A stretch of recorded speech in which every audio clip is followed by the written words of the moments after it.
Good morning, everyone. Thank you for joining us on episode 110 of Blowback Exposing Imperial Decline. We have our returning co-host, Ben Toth. It's been a while, but he finally is somewhat free of his this arduous work schedule. So he's thankfully he's here to join us. We also have our other co-host Ian Kummer from Moscow, Ben of course from Hungary, and our special guest today is Christopher C. Black, international law expert from a place in Canada, and I'm gonna forget where exactly in Canada.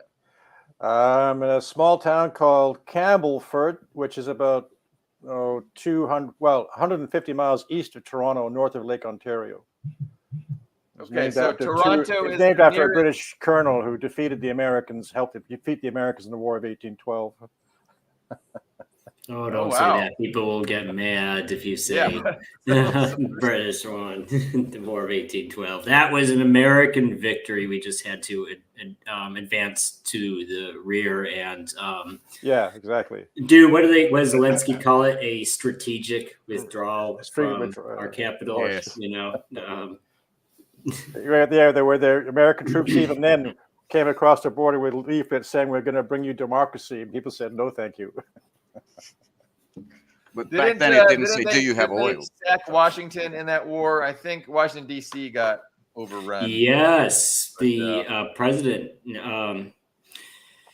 Madison had to leave, had to abandon the White House got burned. So what you see now is the new one. The old one got burned. So that's interesting. Probably some parallels with Ukraine, but let's not go there. No. So we titled our episode Nyet means Nyet, and that is a reference to the Burns Memo from, I think it was 2014, in which current CIA director Burns, and I even forget his first name, but he was William Burns. That's right. He was quite explicit back then about why it's a terrible idea to push NATO onto Ukraine, and that it was going to lead to a civil war in Ukraine that was going to force Russia to think about taking a side. And that's of course exactly what happened. But he was crystal clear back then about why it's a bad idea. And now, of course, he's lying through his teeth as the CIA director, and that's all been memory hold.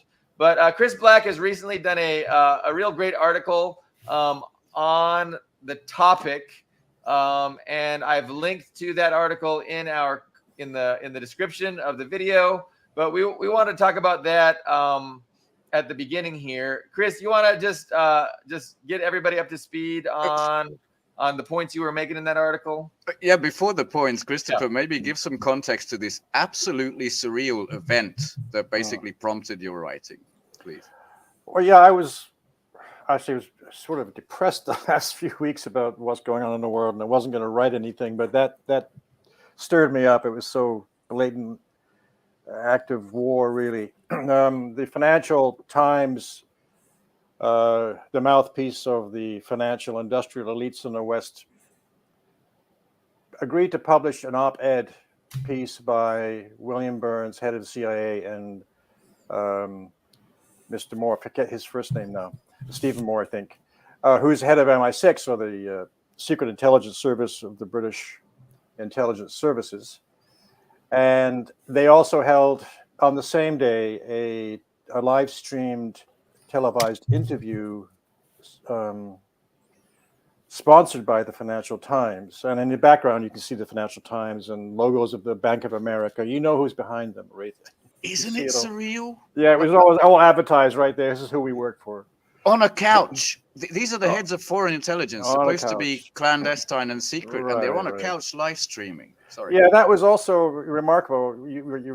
The fact that the deep state, the deep state's deeper than they are, but they are essential elements of what we call the deep state. And for the governments of the UK and the United States to allow their secret intelligence service chiefs to appear in public and give policy advice or a strategic advice in public together was remarkable. It struck me as that they're so desperate that they're now pulling out of the shadows the people that should remain in the shadows and give them policy advice and intelligence. And they got them directly speaking to the public, revealing that, in fact, the governments of the West are not run by parliamentary systems. They're run by these people. And they came out and were promoted in front of the people. That was a remarkable event. So I thought it was worth writing about. And when I watched the video, and it was very difficult to watch, but then I decided to read their op-ed, and I focused on that, not the interview, because the op-ed piece was easy to quote. And in their interview and in the op-ed piece, they just totally distort history from Second World War on, blame Russia for everything that they've done, and trying to convince the world that there's a justification for the war against Russia and China. They made a big point of raising China as a threat, a threat to whom nobody knows and why nobody don't say. But it was remarkable, all the things they said, so I decided to write the article about that. And so New Eastern Outlook published it. I put it on Facebook a couple of days ago. It lasted now they removed it today. So they removed it. Facebook took it down. They took it down. It disappeared. So I posted it to my blog. I'm not sure how long my blog will last now, but I posted it there as well. And it's on VK. It's also on New Eastern Outlook, which is also kind of banned or not allowed on Facebook. Like, you can't link it's to not, it. Well, it was banned, and it's banned on X or Twitter. And so is the WordPress where I publish my blog. They're no longer allowed on Twitter or X. But funny enough, lately, New Eastern Outlook articles, you can post them on Facebook and they'll stay there. But this one drew their attention and they just disappeared it. Yeah.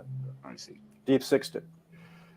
So yeah, so I shared somebody. it, and then the link I shared disappeared. But then in the comments, I linked to it directly in the comments, and that link seems to still work. It's kind of bizarre how Facebook. It's bizarre. Sometimes they even get it out of your message box. They just take it out of there too. But this, I don't know. It's weird. Cool. Well, it really was a remarkable event, and I don't know if you want to go down the list or focus on the past and sort of concocting the narrative today. But I also didn't watch the interview, haven't read the op-ed as well, but I watched some clips about these two gentlemen talking absolute rubbish, mostly focused on the Kursk offensive and how it's a lovely thing to bring home the fear and the war to the Russians. That's the one thing that stuck out to me. Maybe do you want to address that, or do you want to just talk about these two gentlemen in particular, or the history, or anything? Well, that was also a remarkable thing that they admit. Well, they basically try and turn their defeat in Kursk, because it's turning into a rout, actually.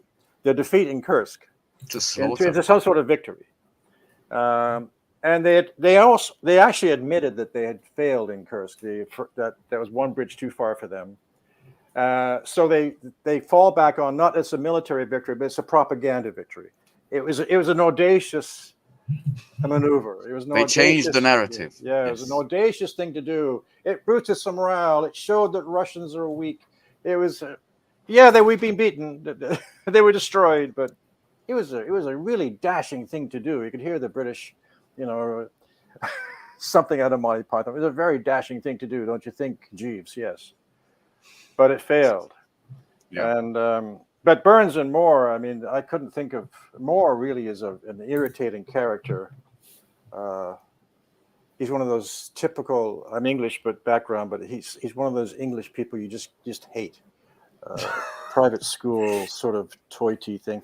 And then William Burns, who you thought had some more experience of the world in Russia because he was the ambassador there, you think that he would have more sense than to join in a conversation like this publicly and expose himself to ridicule and humiliation, because these guys humiliated themselves. It was disgusting. It was just shameful what they said and how they distorted things. They even referred in the article to they would be the British and American intelligence have been cooperating since long before World War II, going back to the World War I, but they don't say which services were cooperating. And they even mentioned in the article, maybe it was a typo, but in the article they said since 1909, when the horror of state-on-state confrontation was rife in Europe, and there was nothing happening in Europe in 1909. No. I mean, if you checked, there was nothing. So I don't know. It went downhill from there, and they. I guess what was the big? Because I admit I've not read the op-ed either. What was the? I guess was did you see a particular agenda or a particular talking point that jumped out from it? To me, it was the whole thing was quite clearly a propaganda exercise to justify war against Russia and China, and that's what they intend to do. That's the whole point of it, and the whole litany of we may be not winning right now, but we're going to win. This war is going to continue. The war is going to continue. That was the message against Russia and China. And the United States and Britain are united, a united front against. By the way, since I resurfaced from work, this was one remarkable event, and you could kind of pair it like two halves of the same coin with another one, which I just saw, which was David Lammy, the Foreign Secretary of the UK, and Blinken arriving in Kiev and giving also incredibly lunatic sort of guarantees. Of course, you'll be in NATO. You're going to have an MIC that will be the world's envy. It will actually force the Russian military-industrial complex out of the market. That's how good it will be. That's how far up in the air, like removed from reality, these guys are. And this is the other side to it. I guess the permanent stake part of it. Yeah, and it's clear that those two events were linked. The September 7th interview with the Financial Times by Burns and Moore, and then Blinken and Lammy and going to Kiev, and then Starmer, British Prime Minister, Labour Party minister, is going to Washington today. It's all theater. It's all theater. They all arranged this because they're going to attack Russia with these missiles. They're going to up the ante. They're going to escalate, and they're risking. Well, we don't know what the Russians will do, but something's going to happen, and it's not going to be pleasant. So the Russians are very restrained. Putin is very calm and cool, but they intend to escalate. That's for sure. But that's the context within which all these discussions are taking place, right? Is the go ahead from the Western powers for Ukraine to use these long-range Western supplied ballistic missiles against Russian territory. So that's the big deep change. Russian territory, like Moscow, St. Petersburg. That's what we're talking about. And I mean, how many? I mean, there's been at least a dozen of these. Should we give them this weapon? No, we could never give them this. Okay, let's give them this weapon, right? I mean, that has played out since the javelins, years ago. But now we're on to ballistic, medium range ballistic missiles is where we're at. All of which could carry nuclear warheads, for all the Russians know. And at the same time, the Russians and Chinese they're still conducting this huge naval military exercise in the Pacific, the Arctic, Caspian, and Mediterranean seas. They're preparing for the worst, I think. I hope they're hoping to avoid the worst, but I think they're expecting that could happen. More than ever, they need to back up each other. By the way, I think 1988, so since Soviet times, this is the largest such cooperative fleet movement ever. So there hasn't been 400 ships or something like that. It was amazing. It's enormous. I don't know the specifics, but it hasn't been this large like since Soviet times, basically. No, I think they're preparing for. There's all sorts of rumors on the YouTube of military analysts saying that the Russians might knock out the American satellite system. Who knows? Maybe. But the Russian fleet could also lay mines around the American Pacific and East Coast and block trade. I mean, they can do all sorts of things which aren't direct attacks, but would be an attack. So who knows what they're going to do? Yeah, I mean, that would make sense, right? To go after, to target the satellites. I mean, if you're using the satellites as guidance systems to target, deep inside of Russia with these ballistic missiles, I mean, that would be a natural and justifiable response would be to take out the satellites. But, I don't know. Are we going to be able to use GPS once those satellites are gone? I mean, how is that going to affect? Well, that would be. They might not. That would be one of the primary targets, I'm sure, to knock out GPS, because that guides all their missiles and all their aircraft and all their ground forces on the ground, how they locate themselves. So that would be important to knock that out. And also, I think Wang Yi, the Chinese foreign minister, is in a meeting with Putin today in Moscow. I think that has some importance to it. And Putin said he responded directly to the go-ahead by the West for Ukraine to use these missiles, right? He said, I mean, if this happens, I mean, it literally means that the West is at war with Russia, and we will, respond accordingly. That's a paraphrase, but he said something along those lines. Yeah, and I think he's being very diplomatic because he knows very well, as many other Russian politicians have said, the West is. NATO is already at war with Russia directly. They're for 2 years, yes. And it's just a matter of whether Russia chooses to regard them in direct war with them or not. And so far, Russia has pretended that they're not. It's a proxy war, even though they all say it's not. It's a direct war. But it seems to be if they do this, then things will change drastically in the way the Russians regard the war and how they react. Because Russia now says that this is a direct war, then that means all NATO countries are legitimate targets, and we don't know what they're going to do in response. Yeah, I mean, it shouldn't be taken as evidence of anything. It's not indicative, but Medvedev already talked about the disappearance of perfidious Albion or the British Isles. So he's. I wouldn't be surprised if Britain got struck. I wrote an article about that, warning that the British are totally out to lunch. I mean, the same in the United States. They're all asleep. They don't think that they can be touched. They seem to be really that arrogant. They don't think the Russians will actually do something. But I think the Russians are quite prepared to do something. There have been numerous warnings from the level of Lavrov downward that the ocean is not a separator you think it is, like it was during World War II. And for Britain to start trying to run the world with the United States is shameful. I mean, I remember when I was, like I told you before, when I was a young boy in Britain, we were all had the blackboard, you had a map behind on the school wall, and it was all colored. Half the world was colored red. The British Empire. We were all little proud little imperialist kids. But that, within 10 years, that was all gone. Britain is just nothing. Britain has no industrial base left anymore. I mean, Turkey. It's not in the top 10. No, it's slipped below even Turkey. I mean, it doesn't produce much of anything worthwhile. It has no army to speak of. Its navy is a joke. The 2 aircraft carriers which they built the last 5 years break down as soon as they put to sea continuously, so they're not at sea. They haven't been at sea ever. They've tried, but they always break down, and they're brand new. And the frigates they've got the 6 or 7 left to break down in the Mediterranean because of heat. The diesel engines can't take the heat. And the Air Force is very small. Britain it's like the mouse that roared, but they link themselves to the United States. The United States links with Britain because I think they still want the cachet of the British past and empire linked. They want to link with that history and impress people that Britain still has a power somewhere. And Britain is nothing. Yeah, so they have. Sorry, go ahead. Sorry, they have Phantom Empire syndrome. I just wanted to add that my favorite stories, 2 of them, one was fixing a nuclear sub with super glue. It went around, so that's the state of the Navy. Yeah. And I think they advertised this top sort of nuclear submarine operating jobs up on Reddit or something, Craigslist or something. That's how desperate they were for people, for personnel. Yeah, that's the British Navy. Right, and just 2 years ago, the British test launched a cruise or a nuclear missile, Trident missile, from one of the submarines in the West Atlantic, pointing towards Africa. But the missile launched this time, but it traveled west towards the United States, so they had to destroy it in midair. But just a few months ago, they tried to launch it around Scotland, and the missile just barely got out of the tube and then crashed into the ocean within 12 feet.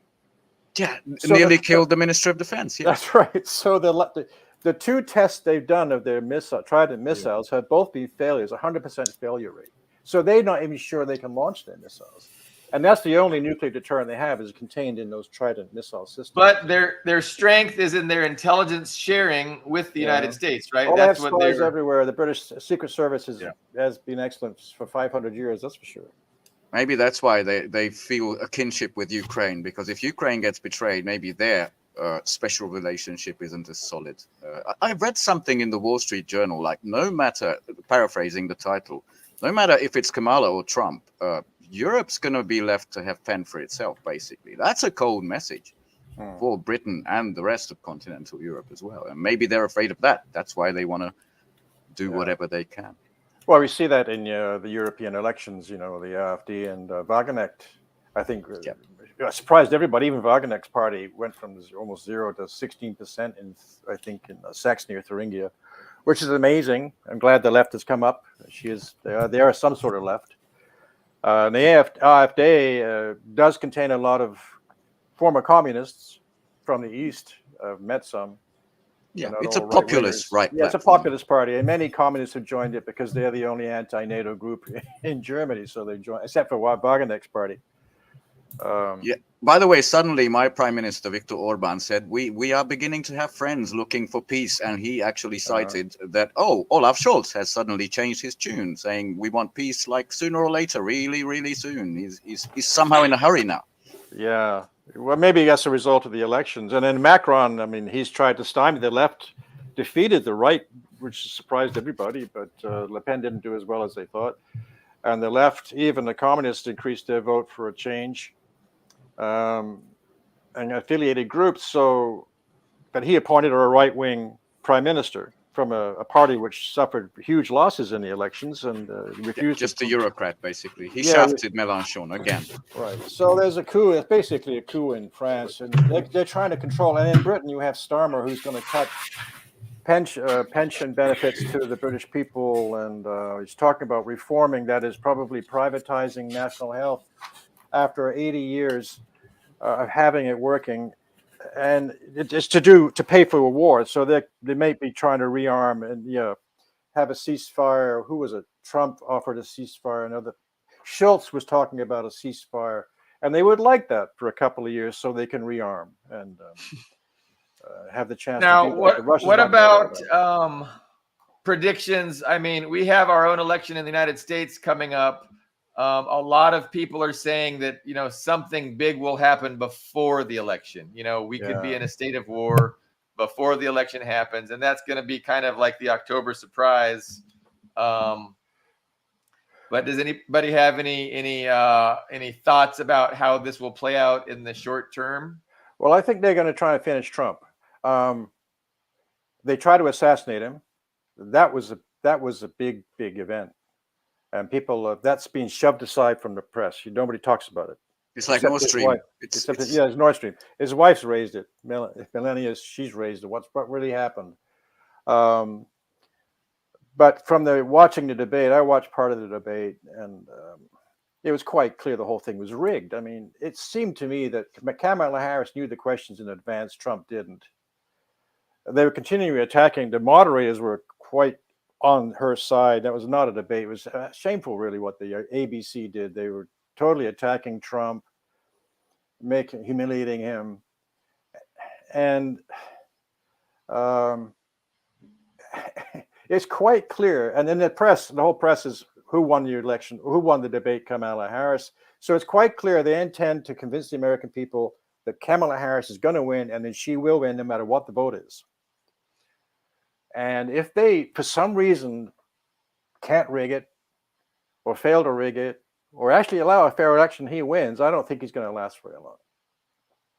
So I don't think they're going to let Trump win, and that's something that's got to be watched, because I don't like Trump. He's a blowhard and he's really a fascist and a populist. Well, I'm not sure he's that bad, but he did seem to be more sincere than she was. I mean, he said something about, when they asked him about this cat and dog, or Asians eating cats and dogs, he actually came out and said, well, I saw that somebody told me that. I believed it. Like, he's like naive in a way. I could say, well, is he that naive? I guess they are. I don't know. It's interesting. I've got a lot of people on Facebook trying to convince me that it's true. It's not, it's not a made up story to foment xenophobia, that it's really been happening. And who the fuck knows? I mean, and does it really matter? Not really.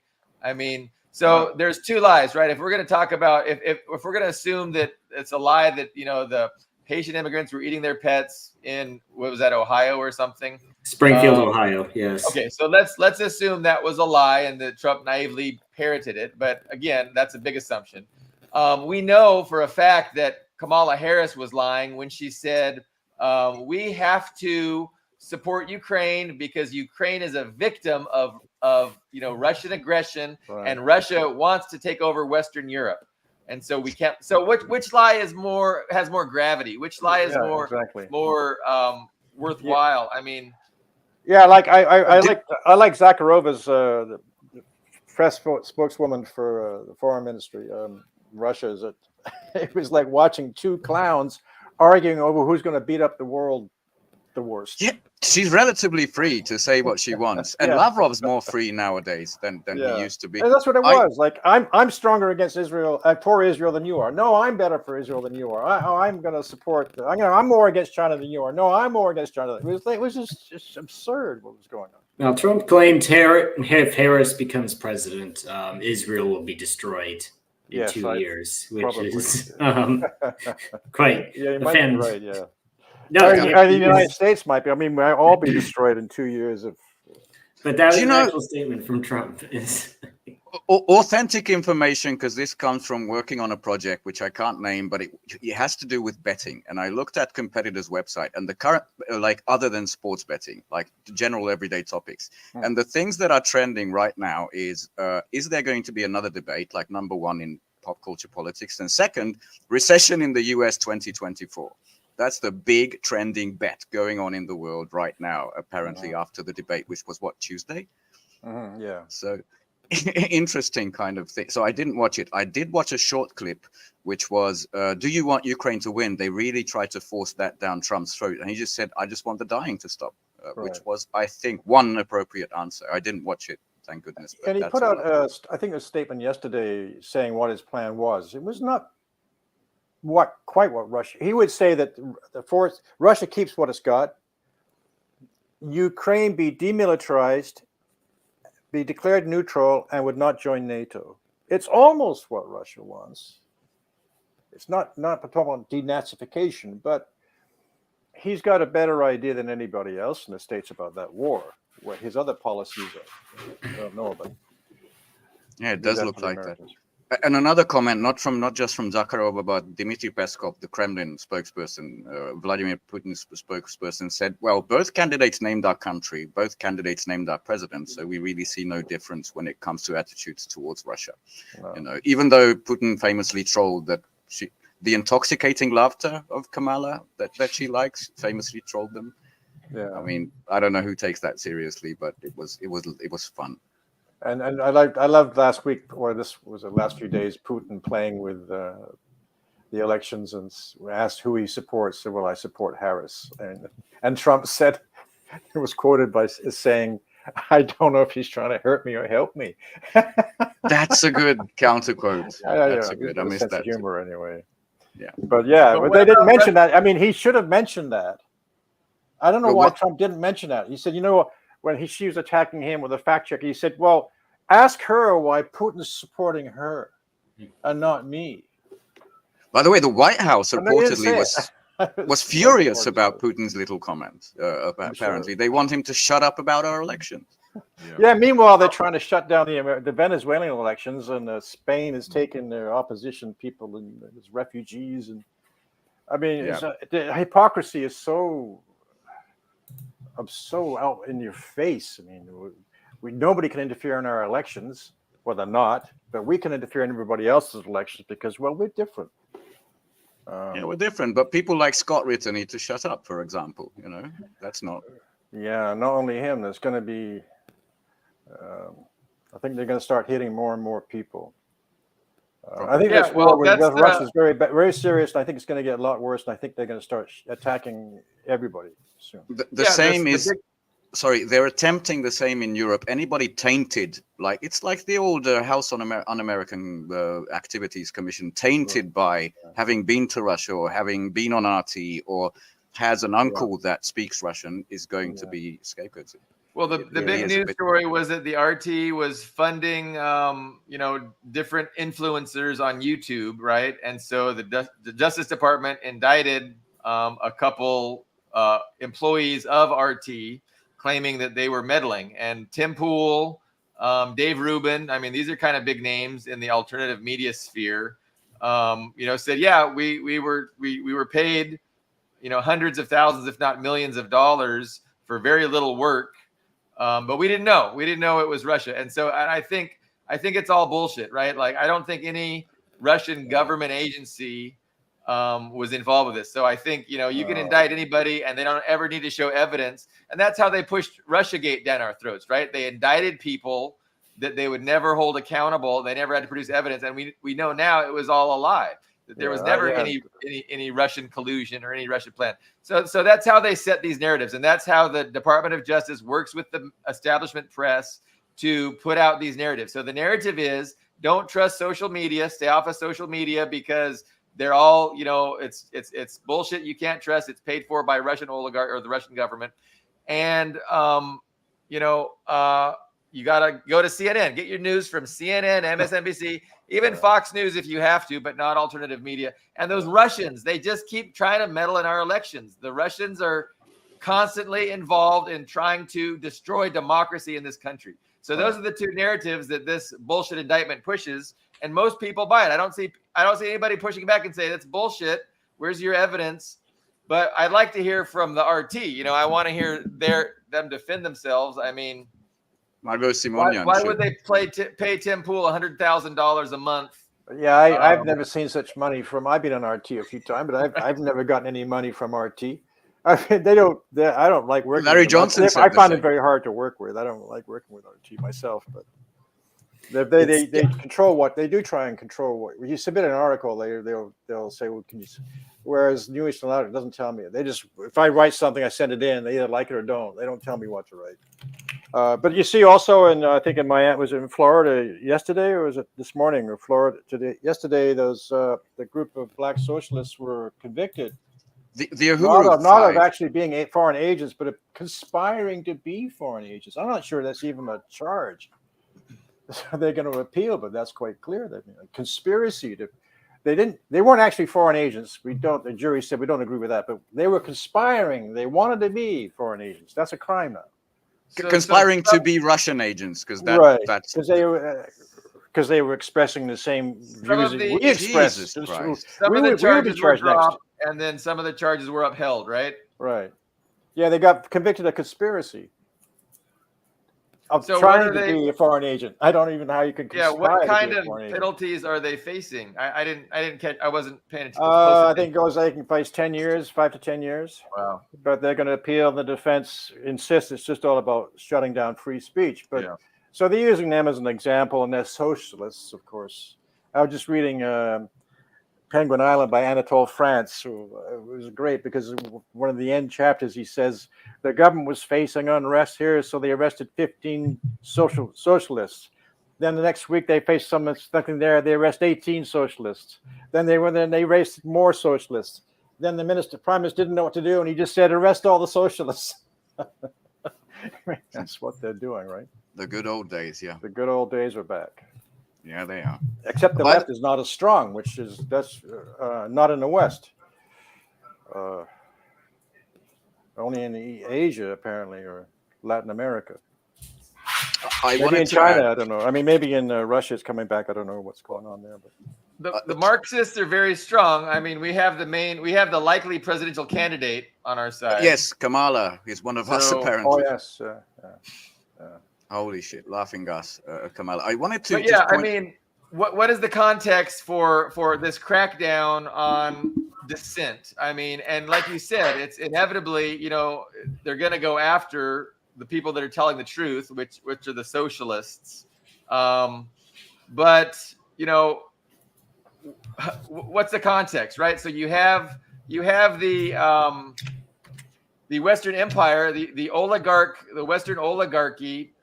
Facing severe decline due to the rise of China, the rise of Russia, and their global empire becoming untenable, right? And so they're facing this impending collapse, this impending decline, and so they're trying to figure out some kind of a strategy to maintain it.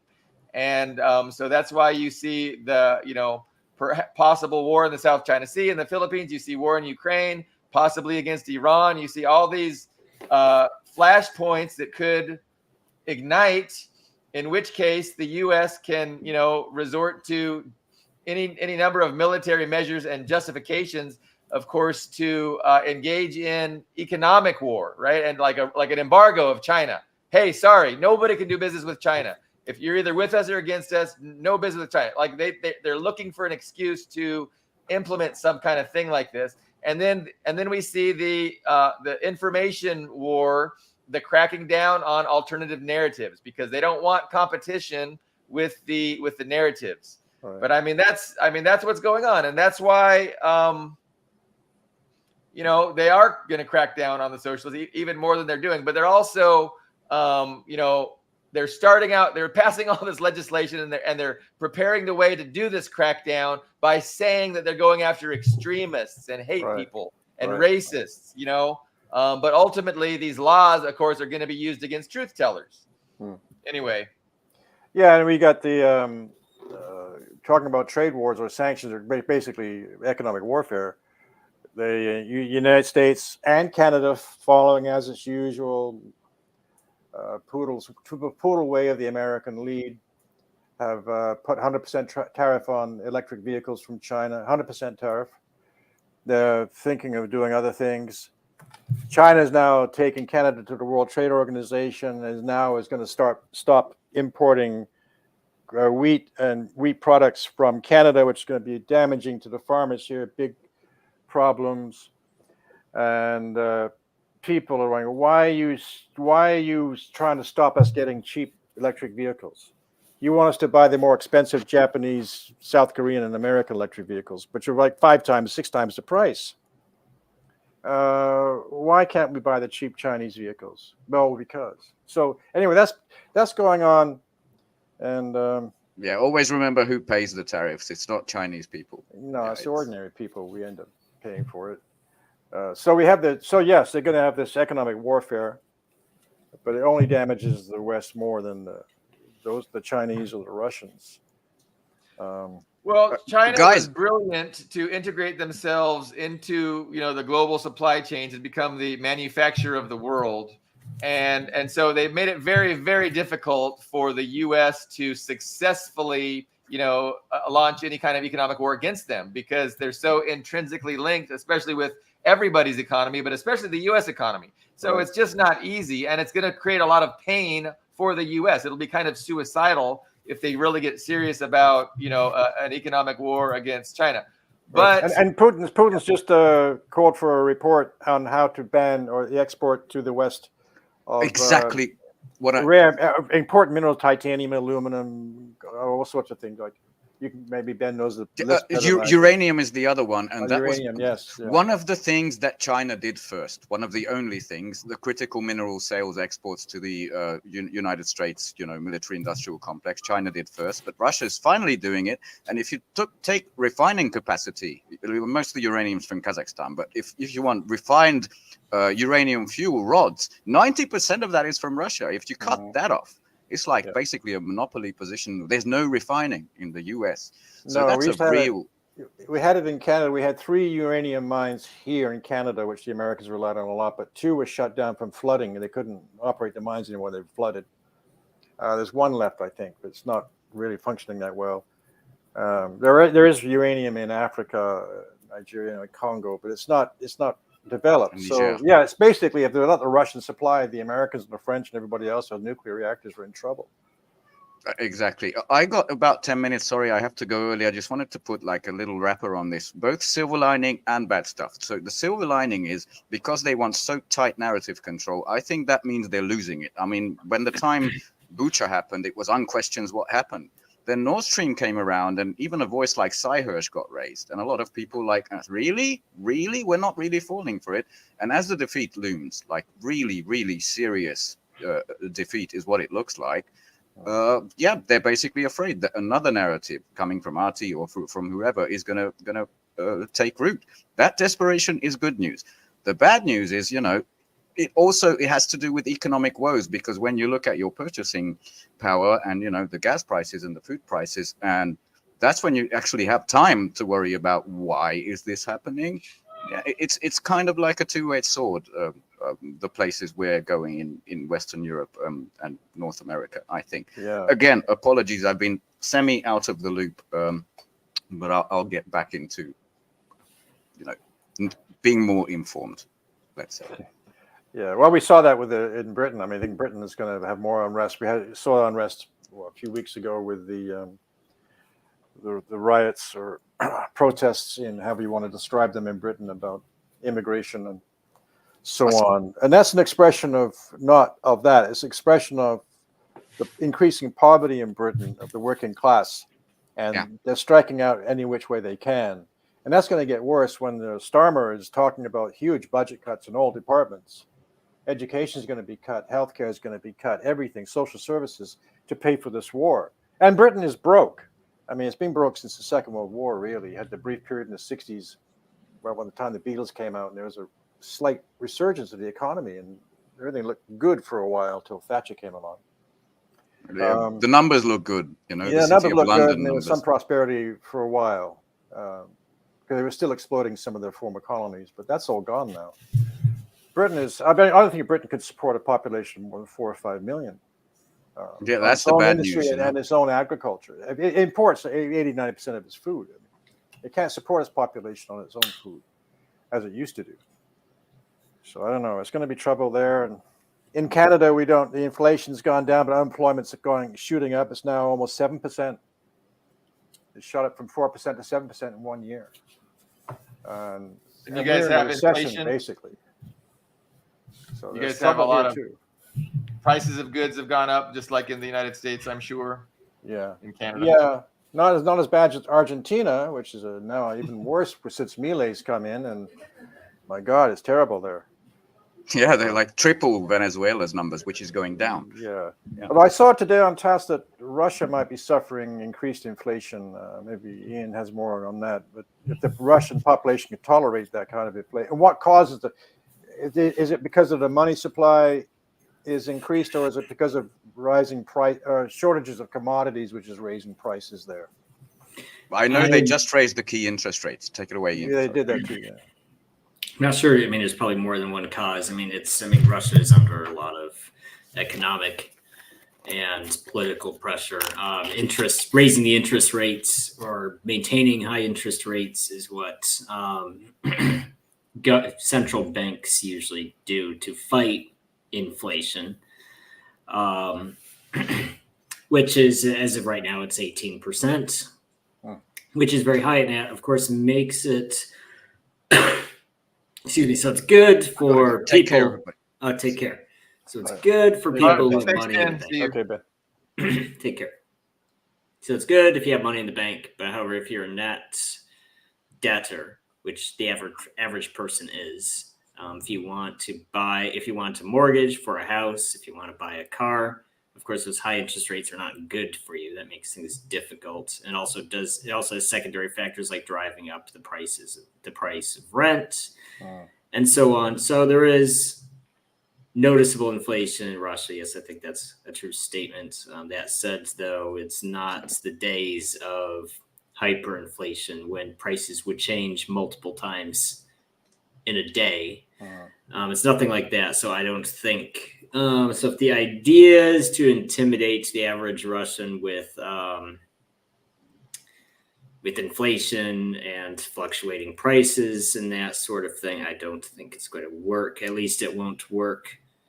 At least it won't work for people over 35 or 40. I mean, younger people, it might intimidate who were born, born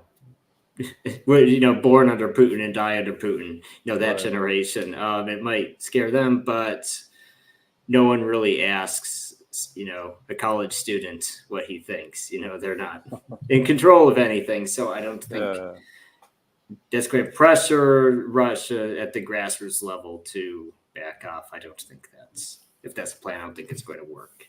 Anyway, I guess they survived the 90s. I guess they can survive this, right? Yes, and the thing is that they have nowhere Russians have nowhere else to go. It's like, you can leave Iraq, you can leave Afghanistan, but if you're already painted into a corner, there's nowhere for you to go. So it's not I think going into this, people were, it was very obvious at the time. It's even more obvious with hindsight. And it's not a plan that had any chance of working when there's, it's really the backyard. It's not even the backyard of Russia. It's the kitchen and the bedroom. It's in their house basically. So what are you gonna do? What are you gonna make them back off? Back off to where? It wasn't going to work. Right. As a commentator said there, the Russian economy is still the strongest in Europe, and now the third in the world, I think, surpassing Germany and Japan. It is number. Oh my gosh! It's either number 4 or number 5. It surpassed Germany because Germany is basically deindustrializing in real time, and it's gonna pass Japan. I think maybe it's at or about to pass Japan too, which will make them maybe third. I think they're fourth now. But so yeah, the G7 growth rate for 2024 has been 1.7%. So 1.7% GDP growth rate for the G7, whereas China has about 5% so far for 2024. Russia is projected 2.2 to 3.9. So that's a very wide thing. Probably closer to 3.9, probably even over 4 for Russia. But so economically, they just don't seem to, have the weapons that they used to during the Cold War, right? During the Cold War, the Soviet Union and China had split. China wasn't an economic powerhouse. And so you had just all the resources was on the Western side. It's not the same this time. And so, you just wonder what their strategy is, what their plan is, because militarily they can't do it. Economically, they can't destroy their rivals. And so to me, and it's been like this for the last 6 years, that it's an inevitable defeat for the West. And we're just watching the car crash in slow motion to see how it actually plays out. But there's no way. There's no chance for them. And that's been my basic opinion, for a while. And it's like Canada has a growth rate of 0%. It's probably below that, but they keep saying it's 0.001% growth. So it's nothing. It's in recession, basically. United States, I think, is only 1 point something or maybe 2. Very low. It's low anyway. It'd be considered bad in the normal times. Britain is in and out of recession depending on the month. So its growth rate is very bad. But you're right. So if they can't win, if they haven't got the industrial base to wage a conventional war, which they don't seem to have unless they take 10 more years to develop it, and where are they going to get the cheap oil supplies and so on, then what are they going to do? That's why we all worry about them using the nuclear strategy to dominate the world. That's the only thing they've got left. And remember that they were willing to use it during World War II. They used nuclear weapons on Japan. They're quite willing to use them. They have no compunction about wiping out hundreds of thousands of people in a second. Yeah. No, that would further their Malthusianism, right? Yeah. It would check that box. And do they care about whether Russia strikes? I suppose they do. I don't know, but it's just so. I agree with you. I don't see what else they can do except go down that road, which is very, very worrying, and that's what the Russians worry about. That they can't do anything except go down that road if they want to continue this war, and they seem intent on taking apart Russia and taking apart China to seize all those resources. The entire East Asian bloc, they want all of that, and that's quite clear. They wanted it for 300 years, and they haven't stopped wanting it, the West. And if they don't take it, they will be defeated. They will go down, and they don't want to go down. So they are that desperate that they're willing to use the most extreme methods to try and get their way. That's what worries everybody, of course. So, well, and that's actually that's one thing. That was what popped up in my head in the debate when they were bringing up the whole cat eating story, because after Trump brought up the Haitian immigrants to Springfield, Ohio, and for context, it was a town of 58,000 people in the Rust Belt, and apparently the majority of these people came in the past 5 or 6 months. It was 20,000. Wow. 20,000 for a town of 58,000. And the justification that's AP and all these news outlets put up, they're building new factories and they have just all these jobs. They have all these. I mean, Ohio. Everybody in the world knows Ohio just has these wonderful jobs. Companies are just begging. Come and get these wonderful jobs with these amazing benefits packages. There's Americans don't want to work. Nobody wants to work. They just refuse to take these wonderful jobs we have. Yeah. And it's like, what factories are being built in Ohio?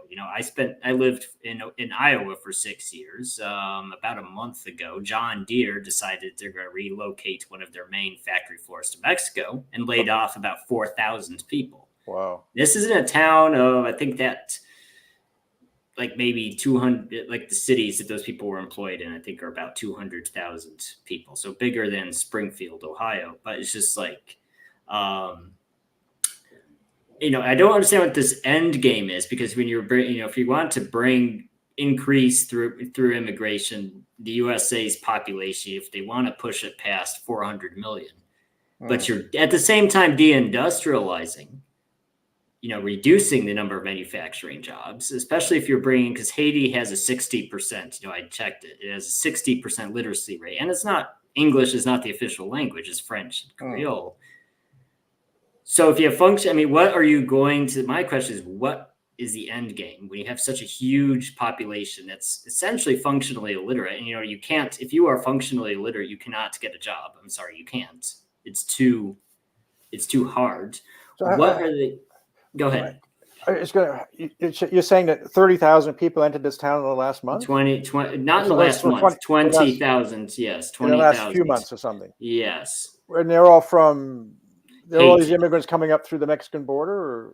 Apparently it was a deliberate move by the actual federal government. The federal government relocated them all to that one town. Yes. Yeah, I wonder who is making these decisions and what criteria are they using, and why would they put so many people in such a small town? Like, what's the plan? It seems strange to do things like that. So it would not seem far-fetched that in a town where there's only 2 or 3 grocery stores and you haven't got any money, there's not enough food to go around for all these new people. They might be eating cats and dogs. I mean, people do eat dogs in different countries of the world, and they think it's so normal. But I don't know. That's weird. But I think they're bringing them in because if they want, it's a Marxist, reserve army of labor. They're increasing it, obviously. But why, when there's no industry? That's an interesting question. Why are they doing it if there's no industry to use them? Here's the thing, too. We all know anyone who's experienced a minor crime, if you contact the police, like if you want a rape kit done, if you want fingerprints tested or DNA tested, it can take, they say, come back in 6 months. We might have an answer to that. So you're telling me that, and this is not all of the, this group of 20,000, they did 20, you're telling me that somebody in ICE or whoever did 20,000 extensive background checks when they can't do a fingerprint test in 6 months. These people then, if they're from Haiti, only speak French. Yeah, I mean, they might know some English. Well, that's the other thing too, is because even a factory job, it's not the 1800s anymore. The vast majority of even blue collar jobs require some level of literacy, some level of education. Because those jobs that you could be illiterate to, you just don't exist anymore for the most part. So it's like, what exactly? That is the big elephant in the room. What are they going to do? What is So I just read the Dayton Daily News while you were talking, and they said that the Haitian immigrants are attracted to Springfield, Ohio. Let me quote them. They are attracted to a community that has plentiful job opportunities and supportive services for them. So they acknowledge that it's been, 15 to 20,000, and it's a city of 60,000, and they plentiful job opportunities and support services. That's incredible.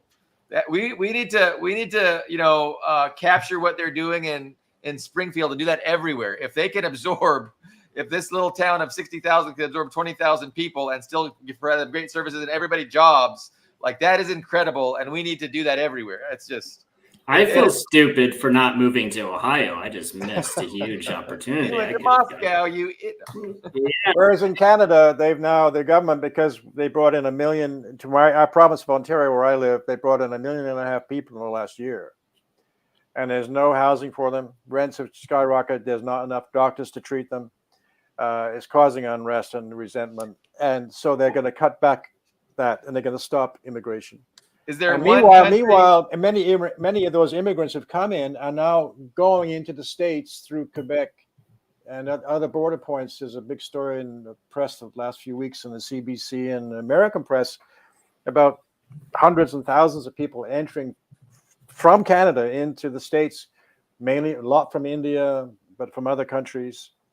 And they're coming into Canada, being here on a work visa or something, and then saying that we're going down to the States, it's better there. The dollar here is too weak. We expect a better life down there somehow. I don't know how, but. Where are most of the people that moved to Toronto? You said over 1 million of them. I mean, are they from any particular region or any particular country, or just we see a lot of Bangladeshis, a lot of Indians.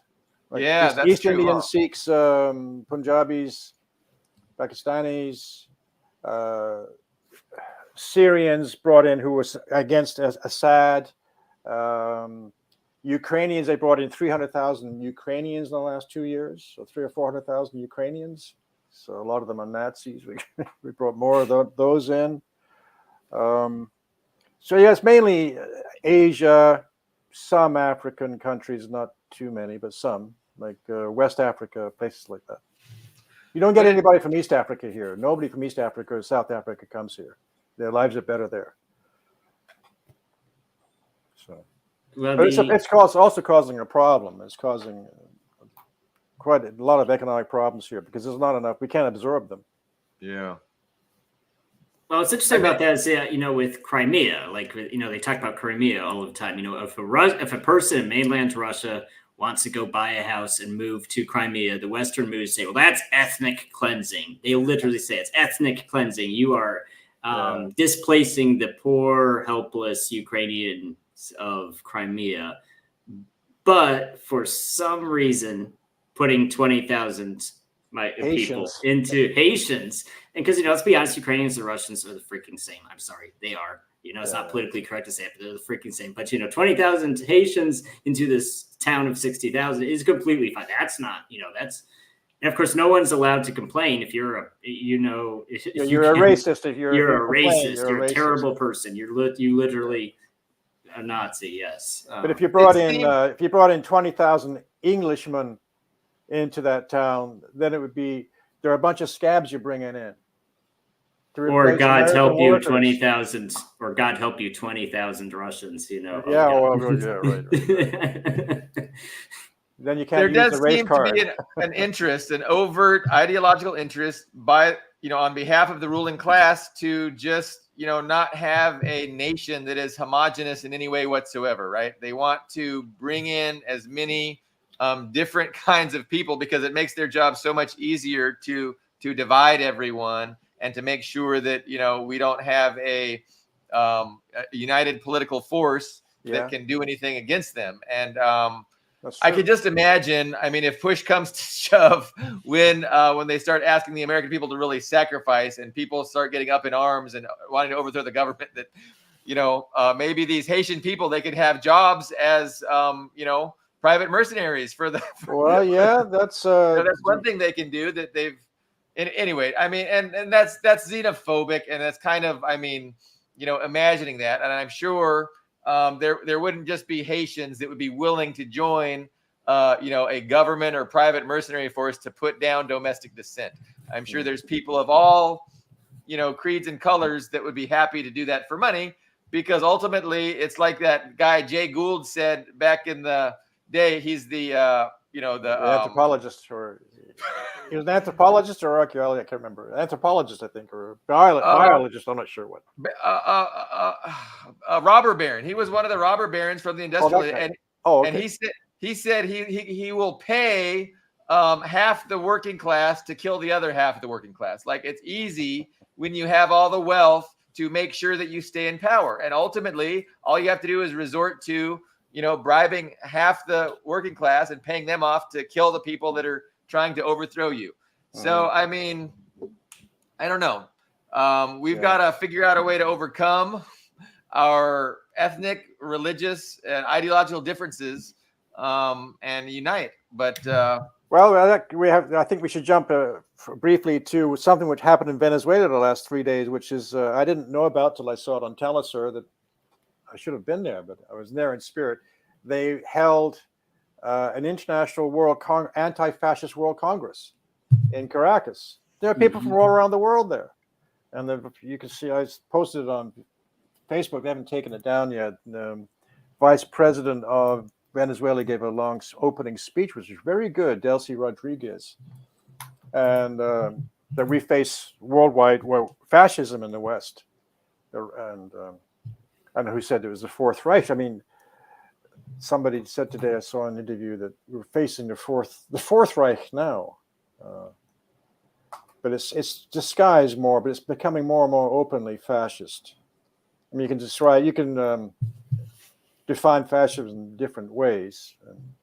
Trotsky had a definition, and other people had different definitions. But I think we're quite clearly facing a system of fascism in which capitalism has taken off its velvet glove and has put on a glove studded with spikes, and is starting to whale it around and use illegal methods to maintain power instead of democratic methods. It's becoming the promises of liberalism, and that liberalism is all for free trade, right?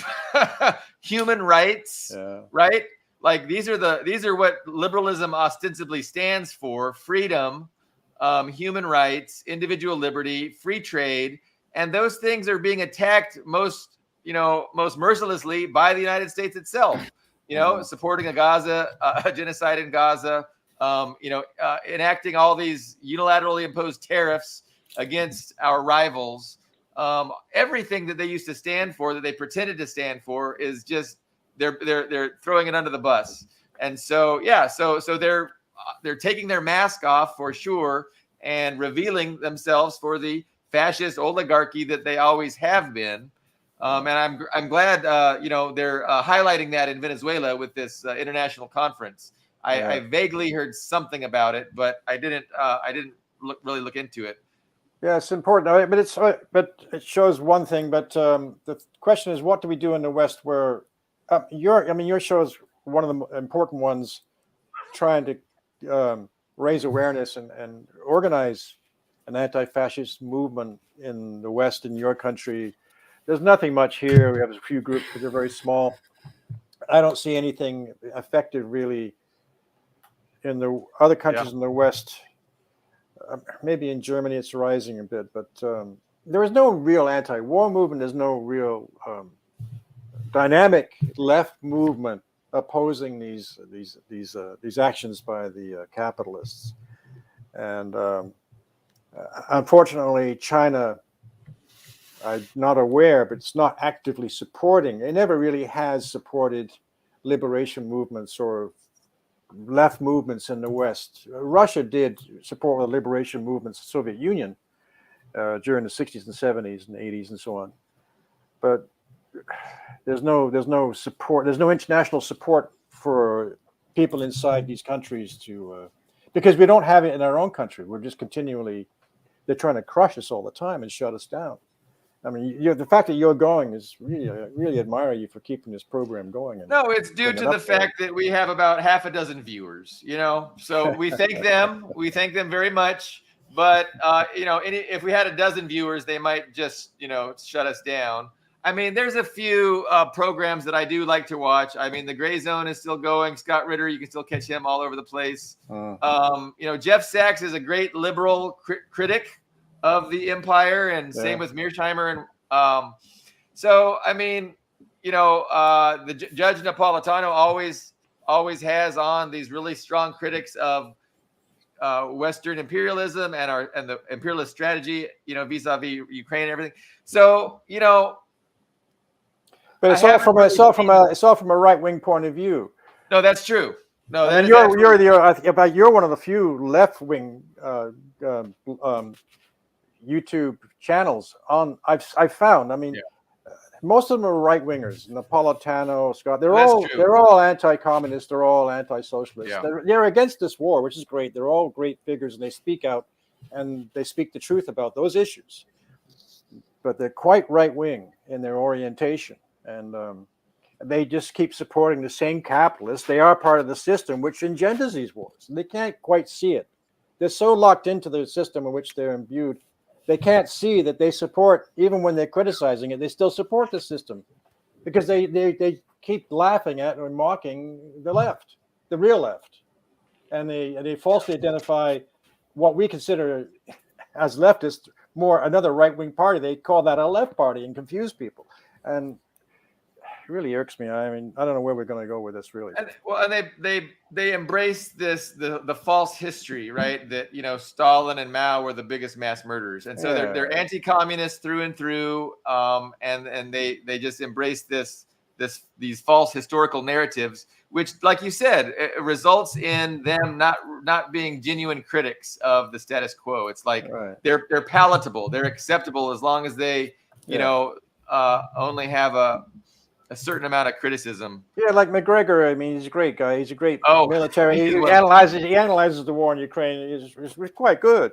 He's very good, actually. But he's always got to throw in this comment about the Soviet Union, the Stalin.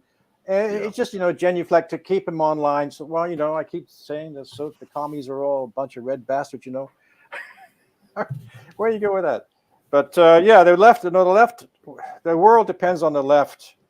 The socialist movement. Well, not the socialist movement, because the social democratic movement is part of the imperialist system, as Starmer is now proving in the Labour Party again in Britain. They led the war against Iraq and Syria and Afghanistan. The Labour was even worse than the Conservatives in some ways. But they turned back in 1924 when they kicked out all the communists from the Labour Party. That's when the Labour Party became an imperialist party. I never went back. And they got rid of the communists. And I don't know if the Democratic Party was ever.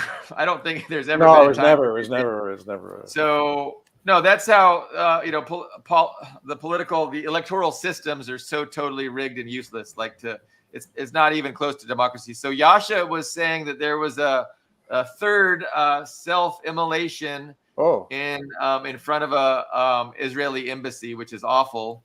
But I mean, some people have conscience, and they just can't, you know, can't just allow, you know. So they were really, really true believers in the preposterous lie that liberalism opposes genocide. Right. And so they're really, really anti-genocide.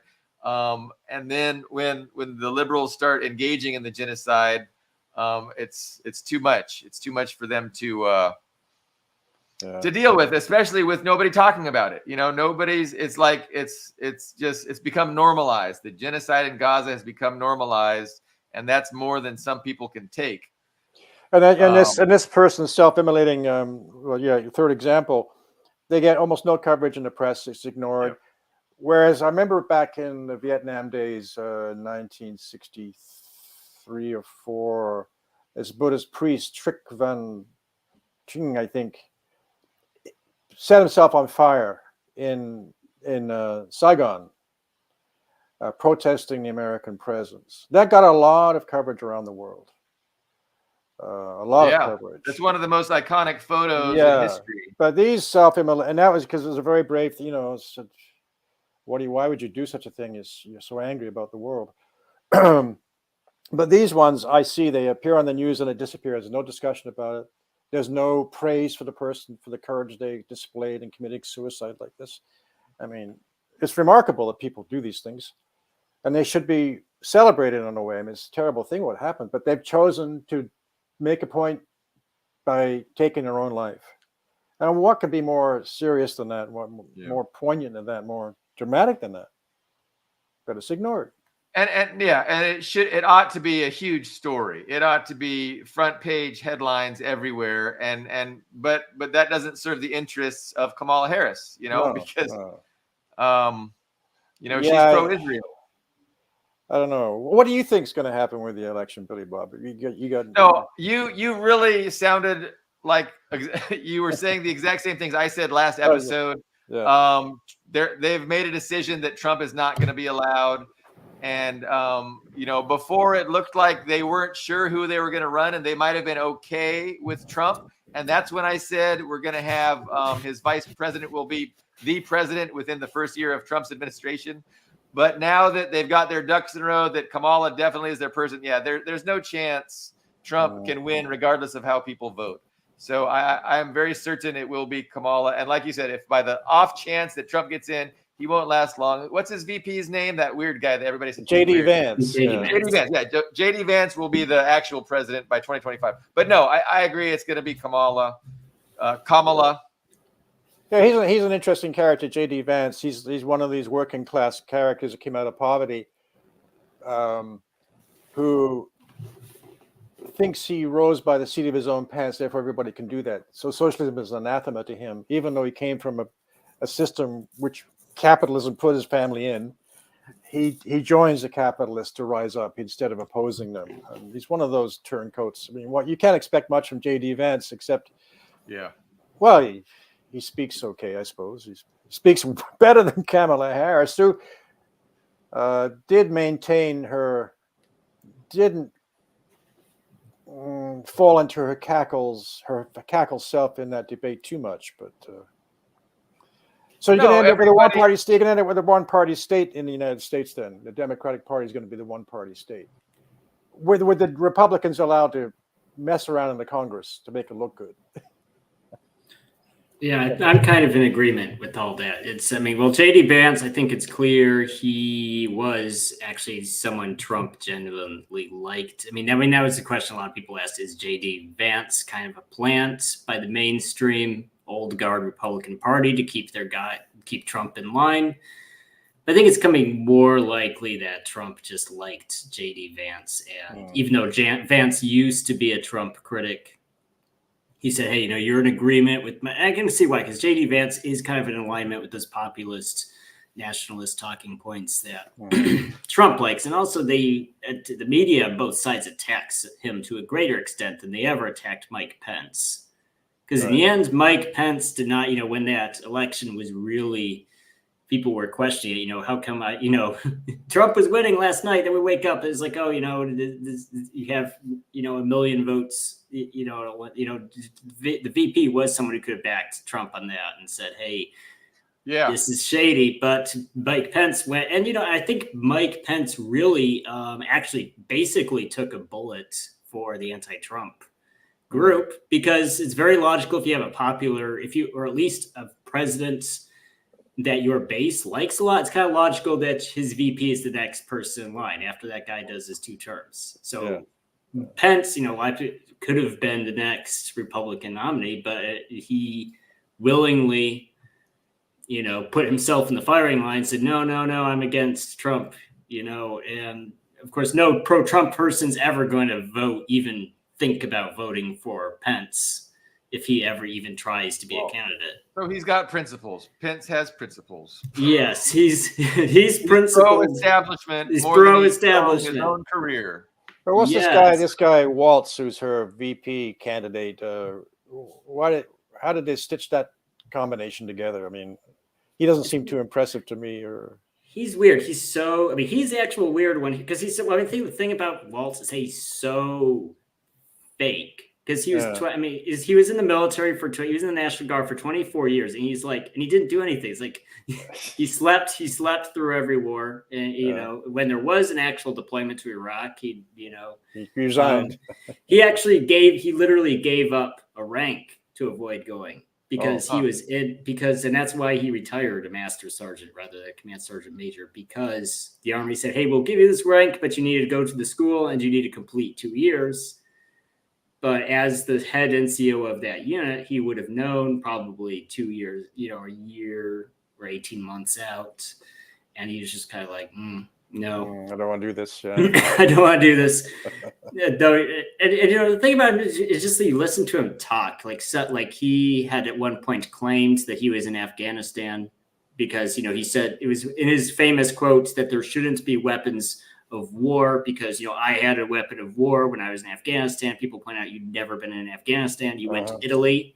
And he was like, well, he gave like a total non-answer. He's just like, well, because blah blah blah. I'm just he's such a cardboard, two-dimensional person.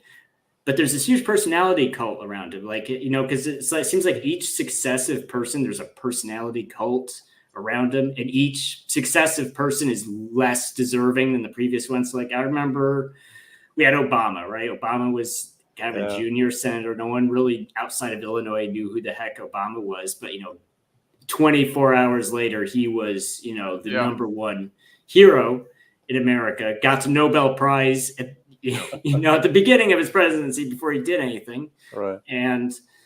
And then after that, we got Biden, who of course was a hero, standing up to Trump.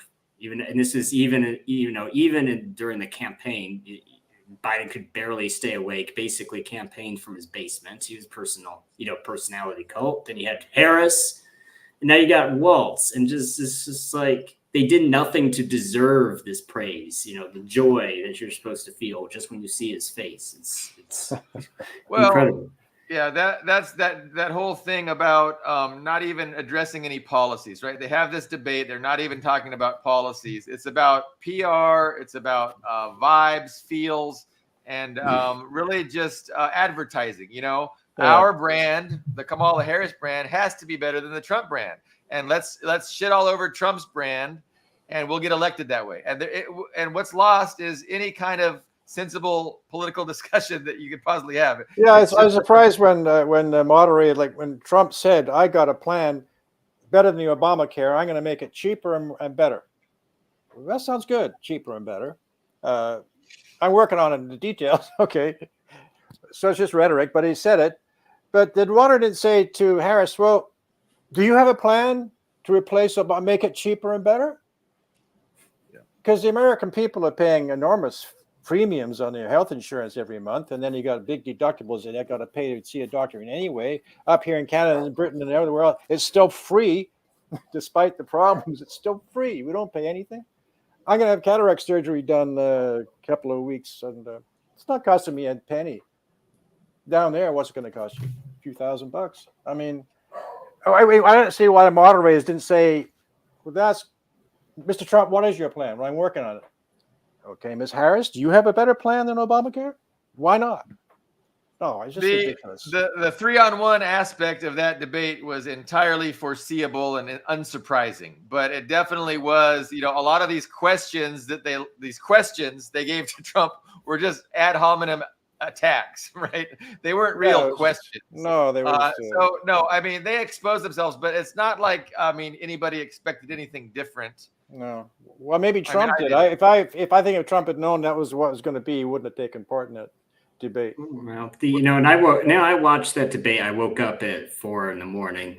to watch that ridiculous debate, and I remember like they had the Ukraine loyalty test. It was like, do you want Ukraine to win or not? And it was just like he's running for the president of the United States, not the president of Ukraine. It would be a fair question to ask if he wanted to be if Trump wanted to be the president of Ukraine, which as an American citizen, he actually could, which is funny. I mean, because there's so many American citizens. A lot of the questions were like this: Trump, is it okay that you're a racist piece of shit? Yeah. Trump, is it okay that you hate women? Is that okay?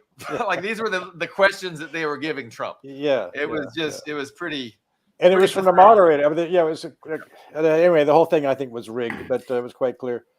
But now I think we have to pay attention to what's going to go on when the British Prime Minister is in Washington today and planning a greater war with the Americans against Russia and China, because it's going to be it's quite clear that it's a war against Russia and China together, and Iran and the whole Asian bloc and DPRK. So what's going to be discussed today? And what are they going to get up to? I think we have to watch that, what's going to take place this afternoon. And whether Starmer has a press conference or what. That guy is a real snake, that person. And I hated the Tory Prime Minister as well. They're all a bunch of snakes, Rishi Sunak. But Starmer really is something else. Because they're going to use the Labour Party, the so-called working class party, to cut the throats of the working class in Britain. Because they're going to say, the Tories say, okay, we're going to step down. There's too many problems. Labor takes over. And every time Labor takes over, they use to cut the throats. Since the 60s, anyway, since Wilson. Yeah, was well, I pushed was out. going to say, I know that's what Blair's job was. I Right. mean, he jumped on the war in Iraq, and he was Yeah. all about protecting Israel and not doing anything at all for the working class. Yeah, the idea that they're the Labor Party is just as bad as the idea that the Democrats are pro-labor.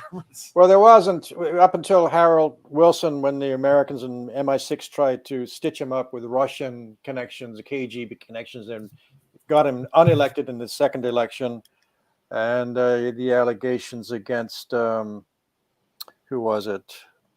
Anyway, they ended up, and then Blair came in and removed Clause 4 from the Labour Party platform, which is nationalization of all the industries. That was a key platform of the Labour Party until Blair came in 1995 and removed that, and it became a Social Democratic Party after that. It's no longer a Labour Party, but they still call it that. So there's no Labour Party really in Britain anymore, but they're going to use that party to cut all the benefits that were given to the British people after World War II, when British troops came back from meeting Soviet soldiers and finding out what they had there, which we didn't have in Britain. Well, it's time the Western working class started to sacrifice. We've had it good for too long. Yeah, and had so it too good. That's right. The trains are going to run on time, and industry will be functioning. You'll be forced to go to work at gunpoint, and you'll be paid almost nothing. And these Haitians will be working for peanuts. I can guarantee you, they're not going to get a good job. Who's going to give them good jobs, paying $40,000 a year? Nobody. Where's this money coming from? What are they going to make? Yeah. Where are they going to sell it? Where are these great services? Who's funding these great services for 20,000, probably very poorly speaking, English speaking immigrants? No, that's going to run out, and it's going to be, there'll be a very exploitable group of people to use however the ruling class sees fit. Tim Walz, we were talking about Tim Walz earlier. What's that? I was just going to add to that. You notice how, because immigration has always been, a big issue for decades, but it wasn't at the forefront of Democratic Party's policy like it is now. You notice how basically every Medicare for all advocate is basically completely shut up about it and not even mention it. And I think the reality is they understand you can't even with a straight face suggest universal health care for people when there's an infinite number of new people coming. You just can't. You can't. There's not enough money in the world for Medicare for all if you're just going to add another 10 million people to the pot every year. So I'm sorry. That's right, because the immigration after World War II. Well, I think in American history, you had a big influx in the 1890s and on, but it was always controlled. There was only so many coming in per year, so they could absorb it and take care of those people as they came in. The same in Canada. It was always a few thousand people a year. Our population went from 10 to 20 million. It took 40 years to do that because the immigration was very slow. It was not easy for us to come to Canada. We had to go through all sorts of procedures. You couldn't just come over here like they're doing now. But then they decided in the last 10 years to increase it, I think, to increase the labor supply and keep wages down. And they used all these refugees from the Middle East and so on and so forth. But now, I don't know how in the United States and even in Canada, they absorb so many that you can't take care of them. It's causing unrest. The same in Britain, we're seeing the reaction. And in Germany and in France. That's what's driving the rise of the right and the left now because of the. But it seems like something they want, right? They're happy with the unrest within the working class. They're happy for the divisions, the factionalization, and to set us at each other's throats. Right. That benefits them and allows them to focus on, running their empire. So I was going to mention. Go ahead. I'm sorry, I keep interrupting, but what Chris said. If you look at the trends, you'll see the two big increases happened. The first one was in 1965 with the 1965 Immigration Act. If you look at the timing of that, it's very clear. It was basically a big business backroom deal after the Civil Rights Act. Because you had the Civil Rights Act, which ended Jim Crow.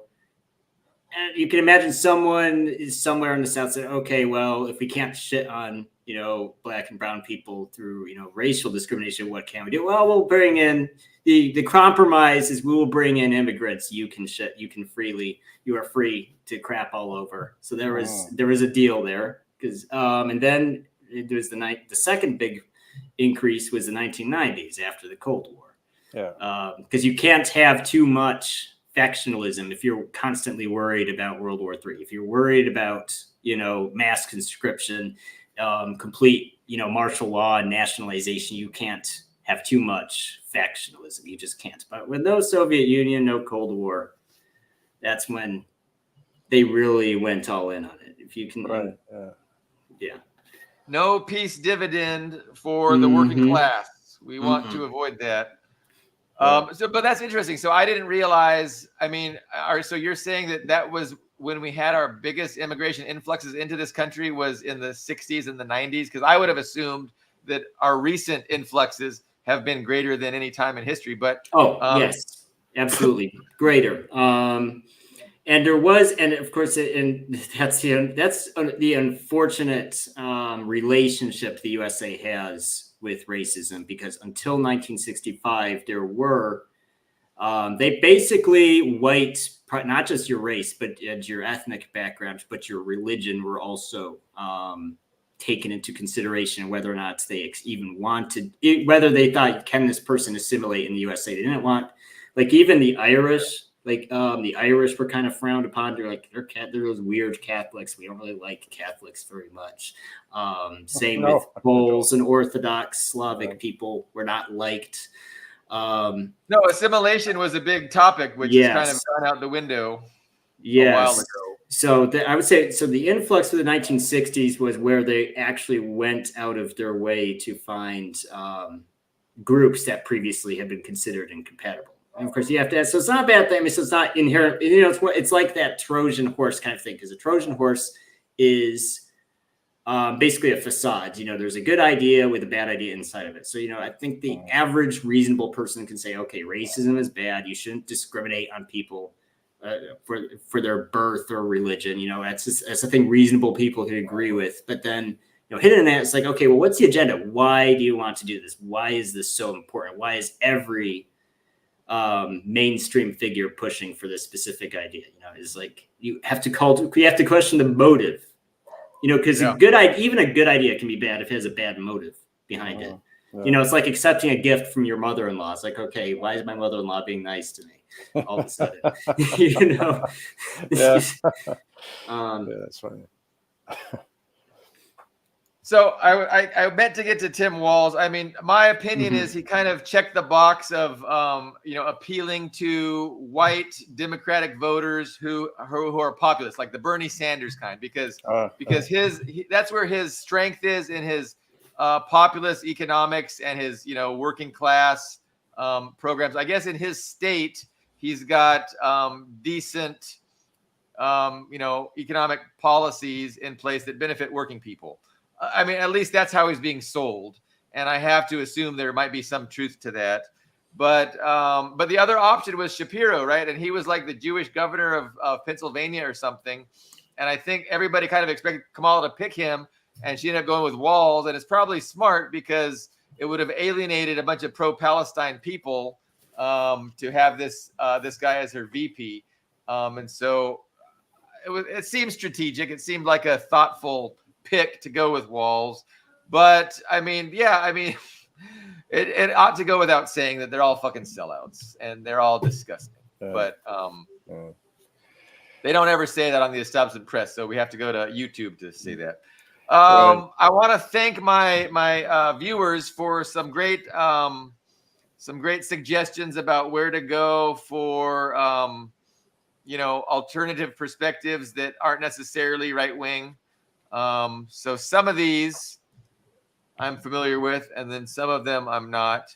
But do we want to hit any other topics? I know we're over an hour in, almost an hour and a half in. Ben had to leave us.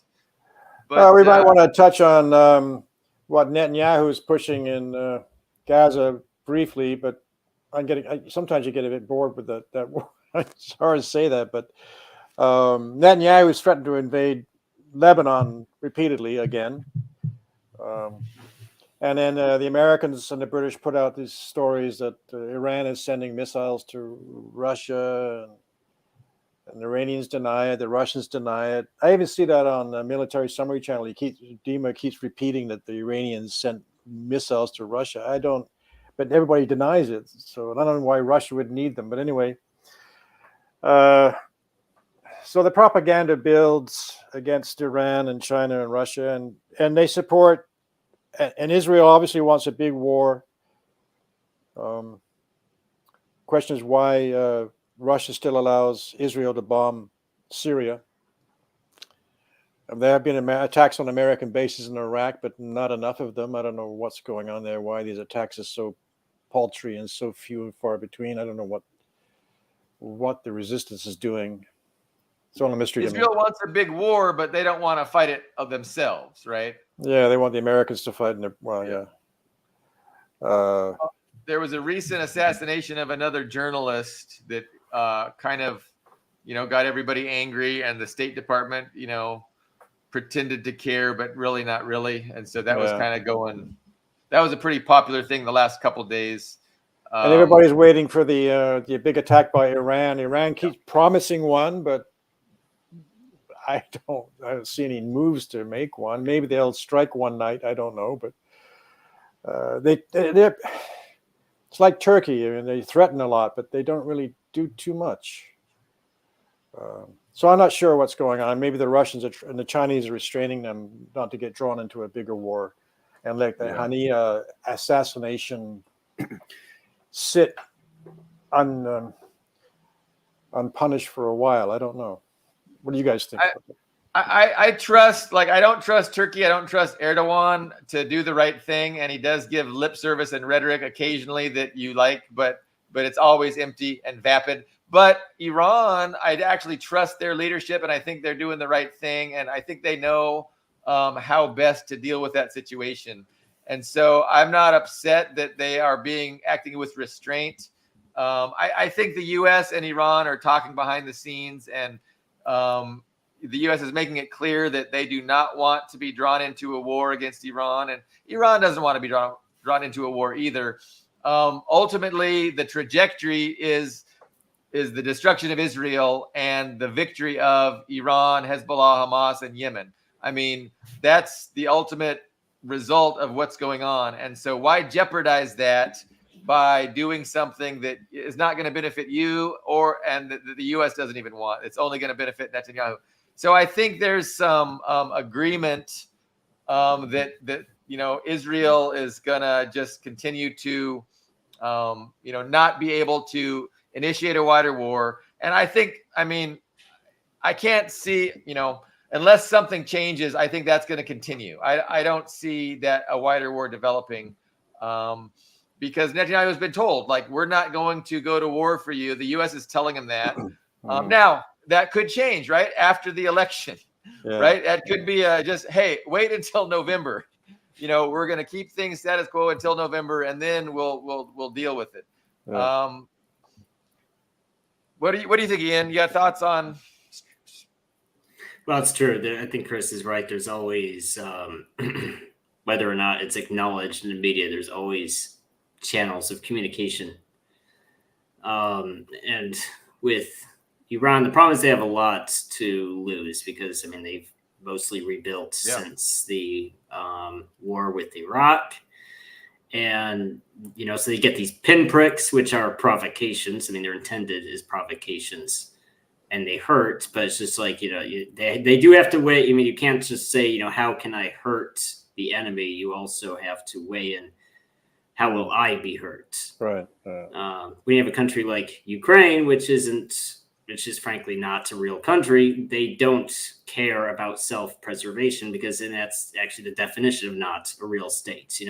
They're a bludgeon in someone else's hands. So they just do these things and they don't care what the retaliation is. They don't care how much of Ukraine gets destroyed. They don't care how much of it is depopulated as a result of outwards migration and war casualties and all that. They just don't care. But Iran, which is an actual self-contained independent state, they have to say, okay, even if we won the war with Israel, which is a nuclear power as far as anyone knows, even if we came out on top, what would Iran look like afterwards? Right. So they have to weigh all that. They can't just do what someone else in the room wants them to do. They have to do what's in their best interest. I think you're all right on that. Yeah, well, I was just popped into my head talking about that. I was happy that Mongolia didn't do anything with President Putin when he demanded the ICC. Because I watched, they had Mr. Khan, the prosecutor of the ICC, on an interview on the BBC last night. It was really weird to watch this guy. I mean, he's actually, and then on PBS, Neil Schifrin, I'm sure he's a CIA hack, was putting questions to him as if he was a schoolboy who had to regurgitate the same answer back to him. Isn't it true that you're going to go after Russia with additional charges? Oh, yes. In fact, we are thinking about that. Isn't it true that, and shouldn't you? Yes, we should. It's like, okay. And he claims to be independent, of all influence. But he said in the BBC interview again, another one, that he was talking with the British and talking with the Americans and taking advice from them. And so you see what the ICC is and why Russia laughs at it. But it was good that Putin went there and made a mockery of the ICC. I know they downplayed it in Russia. Putin said it's not important, but it was important to give a finger to the ICC.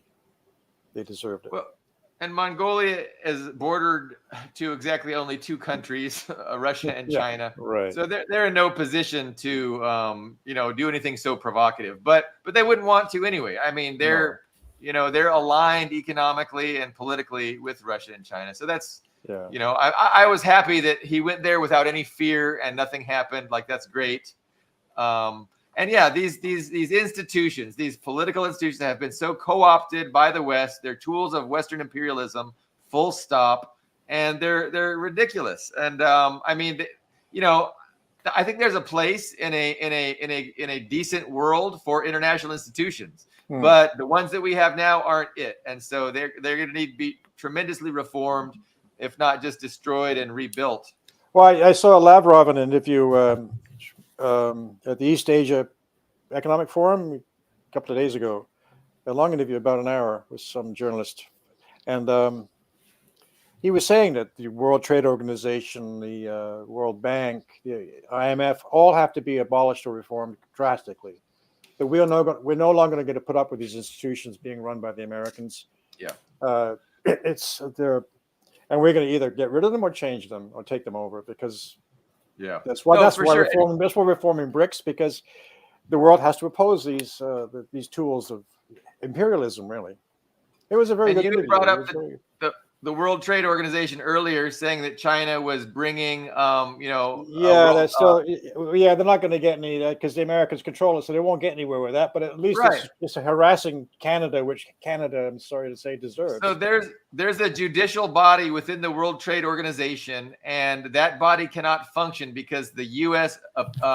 Refuses to approve anybody to that position. Right, so it's empty. So they can't have a quorum. That's right. Exactly, and they're just blocking any kind of adjudication of complaints, and they've been doing that for years now. It's been going on for years. So yeah, you're exactly right. Tools of Western imperialism, and everybody sees it, and it's just untenable. This can't go on, and they're not going to win this. Like, the West isn't going to win. So, I mean, in a sense, maybe we can see them as negotiating their decline.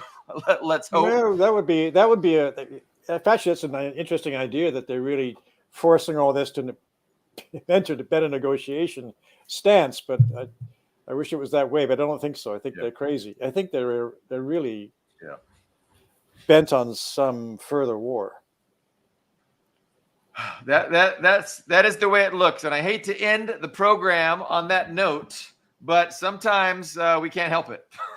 Yeah. Well, when you see I was reminded when we saw photos or video of Lamy and Blinken arriving at the train station in Kiev. just to what they were wearing, the clothes, it reminded me of images of different Nazi officials appearing in Kiev in 1943, and walking down the platform and to discuss the war against Russia. It was exactly the same sort of image. Walking down a train platform in briefcases, and they're there to discuss war, not peace. So, yeah, I don't think we're in a good position. We can hope for the best and hope that rationality prevails. And I don't know. I mean, I see some commentators like Mearsheimer and everybody, and even Andrei Martyanov saying, "Oh, there's not going to be a nuclear war. They're not that irrational." I always hope they were correct, but I don't think they're that rational. I think they really are very irrational and don't know what reality is. And I think they're capable of anything.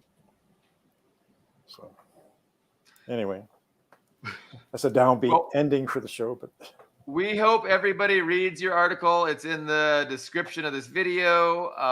Like I said, and also the original Burns memorandum where he says that this, war against Ukraine, or not the war against Ukraine, but the strategy vis-a-vis Ukraine, pulling them into NATO is going to absolutely end in exactly where it has ended. But Ian, do you have anything else before we wrap it up? I'll just what about add. Spaz? Sorry. Spaz is in the other room. He's distracted now. He wanted to participate earlier. He pushed the door open. I'm actually surprised he got the door open by himself. But I'll just add that Mongolians and Russians have been close partners for 100 years. And actually, Putin's visit is an annual visit he does to commemorate the victory between the Mongolians and the Soviets against Japan. Right. And and Mongolia largely exists as an independent state to begin with because Russians just use their influence to redraw the borders a little bit because the alternative was being absorbed into nationalist China, which is what they wanted. Just before we go, because what you raised that just before we cut off, I noticed in TASS the last few weeks they've been releasing a series of reports from the Soviet archives about World War II. First, that Katyn was not done by the Soviets, but done by the Germans.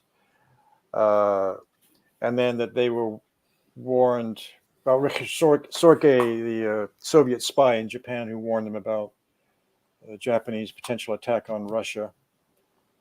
And then today they issued an interview with a German officer who had been captured, was interviewed in 1946, who was in the negotiations in Japan. He was in a delegation to Japan in 1939. And he asked the Japanese why they were still fighting the Chinese. They seemed to be having a hard time. And it said that the Japanese admitted that they had totally underestimated the enemy, totally underestimated the Chinese, and wished they'd never gotten involved, but they couldn't lose space and retreat. And I think we may be in the same I wonder why they released that particular report, except I think we see the West in exactly the same position. They've got themselves in a war they don't want to lose space getting out of. And that can push them to disaster because that war led to disaster for Japan. I mean, the war with America against Japan was pushed by the Americans, but their choice to attack China was a disaster for them. And so the idea of losing face, of losing prestige by backing down, is a factor which has to be taken into account. So I don't want to go too far off into a tangent, but on that point you raised, I mean, it's a good example. It's actually interesting because you have both sides kind of under Western influence. The Japanese, for their part, were a little surprised and disappointed because up until that point they had that Anglo-Japanese alliance. They had assumed that the Westerners were all in admiration of Japan's greatness, so they were a little taken aback when everybody took China's side, which historically is unusual for the Western powers to actually take China's side on something as opposed to invading China themselves. And the Chinese were also, because they were so dependent on foreign support for weapons and technology and that sort of thing, they were under a lot of pressure to behave more aggressively than might have been a good idea. If you look at the battles of Shanghai and Nanking, and the explicitly stated reasons were because they had a lot of Western backing. They did not want to lose face and got into these battles that were disastrous for them. Under Chiang Kai-shek. Yes. He didn't want to lose face in the Western press, so went into battles against Japan that they were probably going to lose. And so it's kind of the danger. It's kind of the double-edged sword of foreign support. And the Chinese just this week also had a celebration or a commemoration of. I didn't know there was this many, but they said 20,000 men, American pilots, who were killed in the Flying Tigers, and they had a big celebration of the heroism of these American pilots who helped them fight the Japanese. I didn't know that many. I thought there were a few hundred, but they said something like 20,000. I didn't. That sounds a little high. Well, it must have been like, I guess, technicians and mechanics and. You mean 20,000 cents? You mean 20,000 cents? Well, they said sacrificed. Maybe I misread it, but might be it sounds a little high, but maybe Western sports in total. Well, they were referring just to the Flying Tiger unit. It might have been all the mechanics over. It was over 7 years, so maybe over 7 years. I don't know. It seemed high to me, but that's. And I saw a Japanese guy. He was part of Unit 101 that did all kinds of evil Nazi-like experiments on Chinese people. He was over in China apologizing and bowing to the memorial. I saw that Telesur or someplace. Yeah, you won't see it on our press, no. Right. Anyway, so, I guess we should go, but. Yeah, we will reconvene on Tuesday. Chris, thank you so much. I hope everybody checks out your article. Ian, thanks for joining me, and Ben, thanks for joining us. We hope to have you back on Tuesday as well. And all the viewers, thank you very much. We will, all 6 of you guys, appreciate it. We really appreciate it, and we don't want to get too many because then they'll take us off YouTube. All right, guys, see you later. Bye.